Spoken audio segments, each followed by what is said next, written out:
first started filming myself playing drums in 2005, and since then, I've made somewhere in the ballpark of around 3,000 individual drum videos. And of course, many of those have been drum lessons. You guys have seen a ton of them on this channel over the years. But I've also done all the other video styles, like drum covers, gear reviews, live shows, vlogs, practice videos, you name it, I've probably made it at some point. So this video is one that I've wanted to make for a really long time, because as you guys have seen, the quality of my videos has come a long way over the years. And admittedly, a lot of that improvement is from acquiring new pieces of gear, cameras and mics and things like that. But you'd be surprised how many video improvements just came from learning shit. Now, I'm aware that there's likely a spectrum of people watching this. Some of you might say, you know, I don't care about making crazy drum videos. I've got my GoPro and my Zoom and I'm all good. And if that's the case, I say more power to you. The tips that we're gonna cover in today's video are intended for drummers who have a desire to raise their production value and create the best possible drum videos that you can make with the gear that you have. So whether you're making covers, doing lessons, or gear videos, all the tips in this video are intended to help you create better content and media that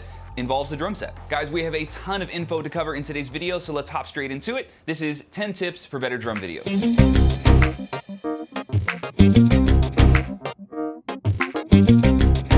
Of all the instruments that you could film yourself playing, drums has got to be one of the weirdest ones when it comes to knowing where to place your camera. A drum set is so massive and weirdly shaped that oftentimes it's hard to find an angle that shows everything that we're doing. So let me give you one tip that I've used for years, and it helps simplify the whole process of dialing in camera angles and just trying to frame a drum set. So as you frame up your kit, no matter what angle you're filming from, see how much empty space is in the shot around your drum set. Just because you can see everything that's happening doesn't mean that you're making the most out of that particular shot. So check out all the free space behind the kit in this clip. We can definitely see everything that's going on, but we're also wasting a lot of our on-screen real estate with poor framing. So my rule is always to make sure that at least 60% of the screen is taken up by either the instrument or myself, and I try to keep all the other dead space to 40% or ideally less. This helps us make sure that we're using our space wisely and offering a good amount of visual data on the screen. For examples of really good framing, I like to watch drum festival videos, because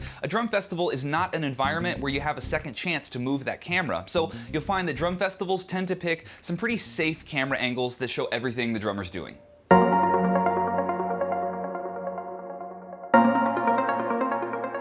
When I created my first YouTube drum lessons a little over 10 years ago, I was in no way concerned with mistakes. I would misspeak, I had notation errors, sloppy playing. It was pretty fucking terrible. And by no means am I trying to say that you should feel self-conscious about your skill level on the drums or your comfort level being on camera or even what level of production you can hit. I just believe that you should be striving for the best of your abilities whenever you create videos. Your best is what's expected of you in all other contexts, right? In the studio, on the gig, in a drum lesson. So when it comes to performing on camera and creating content, I hold myself to a pretty high standard. I want my best take, whether that be speaking or just playing drums. And if we're being honest, your first take is probably not your best one. So no matter what type of video you're making, have the willingness to stay behind the camera and keep working until you get it right. If you misspeak, say it again. If you botch the last fill of a song, start over. If the camera got bumped and now the shot's a little bit weird, you have to redo that. Now this makes the whole process a lot more stressful, but I can say from a lot of experience that the pressure that I've put on myself over the years to get that perfect take, if that really exists, that's really helped me to be more self-disciplined and focused on my playing in those critical, high-stress moments when you're behind a camera.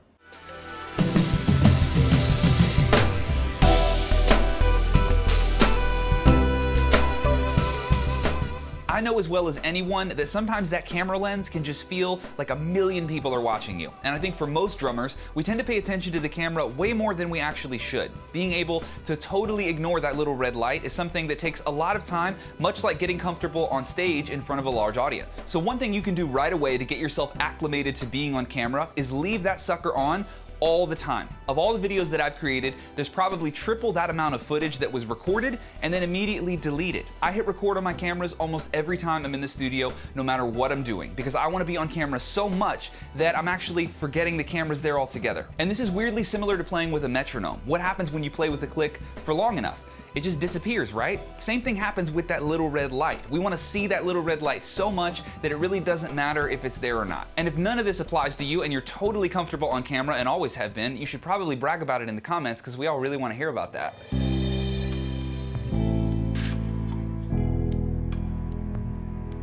So if you've ever set up for a high production video, you know that there's a ton of gear involved. Even a basic setup with a 5-piece kit, well man, you got the drum set itself, you got 8 microphones, XLR cables, mic stands, a computer, interface. It's a lot of stuff and it adds up quickly. And before you know it, you've got a bunch of random stuff in your shot, which can sometimes distract from whatever we're trying to film, and it can just make the shot feel a little cluttered and kind of junky, even if it's nice gear. So one thing I put a ton of focus on in this room is finding ways to get all of my gear, so cameras, mics, cables, lighting, to get all of that stuff out of the way. So here's a few things that I'd recommend you look into to help keep all of this mandatory gear cleaned up on camera. Thing 1, get a snake. A snake not only allows you to organize and clean up all of your cables, but it also serves as an XLR extension cord. This means you can snake all of your inputs out of the shot, so your entire recording setup can be far away from the drum set, making it way easier to film just the drums.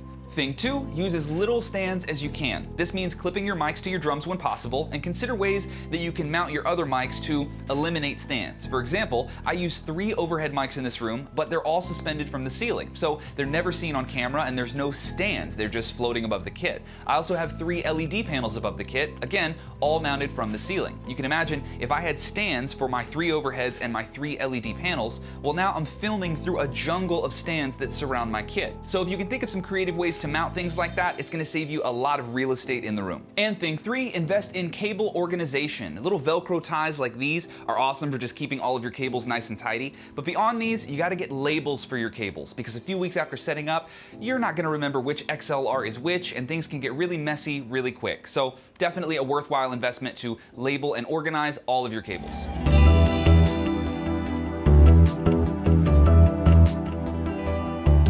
This is one you would think everyone would know, but goddamn, the internet can surprise you sometimes. Now I know if you're in a tough situation, you've got like a cheap E-kit crammed in a closet or in like a dungeon of a basement, cleaning ain't gonna help, partner. But for those who have dedicated drum rooms or even full-blown recording studios, you have to remember that what's on camera tends to represent what people will think about the rest of your space. The water bottle on the shelf, the backpack on the floor, your phone charger, music books, a trash can, all this stuff can actually be really distracting, and it can easily give the impression that you're just hanging out in a really messy room. So a rule that I've set for myself is that whatever I have in frame on camera has to be cleaned up before I press record. I don't deep clean my entire studio every day, but if I'm filming any area of this room, I'll take a couple minutes to vacuum or dust and just get the area looking good. This is a really, really good habit to get into, not just for drum stuff, but for like everyday life, and your mom will be so proud, so do it.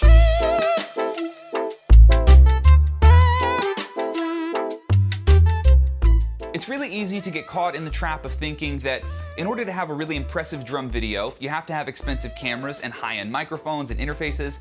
But in my opinion, the only thing that you have to do to make a sick drum video is pay attention to all of the simple production details. If you had an iPhone 5, 2 SM57s, and a 2-channel interface, you could make a hell of a drum video. But it's gonna take a little bit more time. Sometimes the difference between high-end gear and more budget-friendly gear is just the amount of time that it takes to achieve that desired outcome. We can make cheaper cameras look great, but we have to spend more time thinking about where we're placing them, our lighting, and probably editing that footage quite a bit. Same thing with microphones. We can make a 2-microphone setup sound awesome, but we're gonna have to spend a lot of time placing those mics and probably work with a good amount of EQ and compression to clean things up. So when we think of quality in audio and video, don't assume that you have to chase that expensive interface or camera lens or audio plug-in. For me, I define quality by the amount of effort that's placed on the fundamentals of good audio and video. Think of this like a really good barber with cheap tools. You're still gonna get a great haircut, it's just gonna take a little bit longer than normal.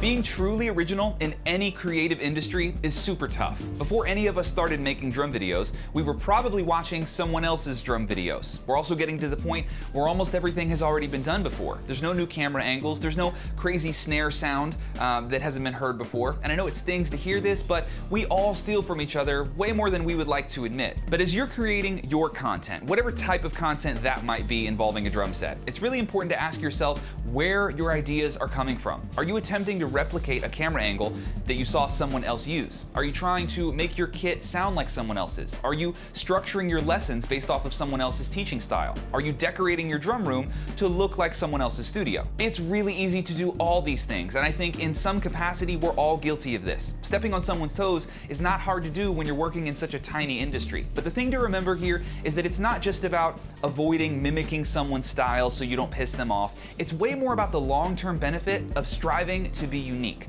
When you place a huge emphasis on your own personal originality, it helps set you apart from everyone else, and you end up offering something that has a value that people can't find anywhere else.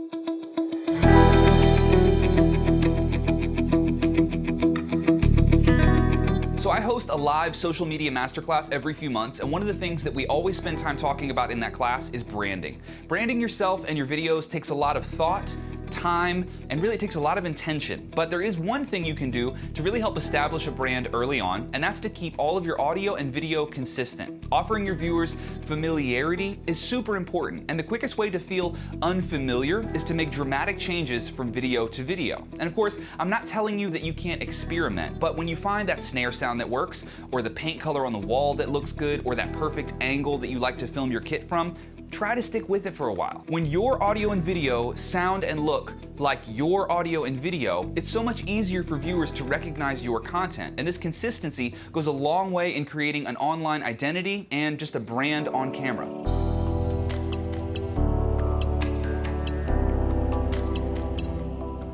So lighting for me was always an afterthought. I spent years making videos with a ceiling fan light and a couple of IKEA lamps, and I never thought that good lighting was something that I needed to invest my money in. Totally and completely wrong. Without getting too deep into how cameras work, just remember that good lighting brings out the best in your camera. There's a reason all of those GoPro and iPhone camera ads are filmed outside. It's because the brighter the shot, the less your camera has to do to make up for the darkness. So things like graininess and static in your shots, those can all easily be toned down if you just brighten up your room a little bit. Now, we've talked about saving space already, and with that in mind, I do not recommend that you get those big soft boxes that you're gonna find on Amazon. Those things are way too big, and I had a really hard time fitting them comfortably into this room. Instead, I'd recommend that you check out LED panels, which get super powerful and they take up way less space. They also start as cheap as 50 bucks, and you can fit tons of them around or above your drum set. And one last lighting tip, try to get a blend of warm and cool bulbs. If you get all warm bulbs, your room will eventually have a hot, like a heavy orange-red vibe. And if you get all white, those daylight bulbs, it's gonna feel like you're in a doctor's office. So having warm and cool bulbs allows you to blend those temperatures together and get a much more balanced image.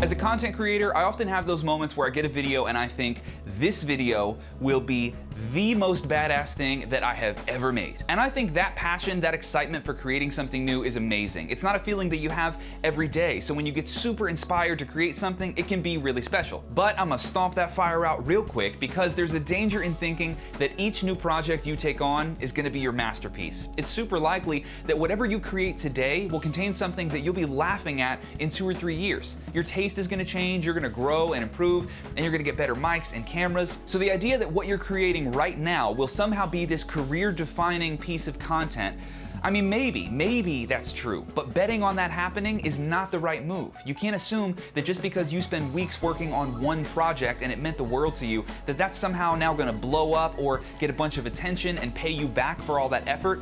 You don't get to know things like that. Welcome to the internet. So I encourage you to think about the long term, think about the big picture, and know that the most important thing you can do for yourself right now as a content creator is to execute whatever it is that you have in front of you, whatever that video is, whatever that project is. Give it your full attention, do your best, and then when it's done, just move on to the next one. Being consistent in your execution of projects is gonna make a much bigger impact on your content as opposed to spending hours and hours getting hung up on the details of this one masterpiece. You also don't want to suffer from one-up syndrome, where everything that you post has to be better than the last one. Remember, that's not always possible, and that kind of perfectionist mentality can sometimes slow you down more than anything else.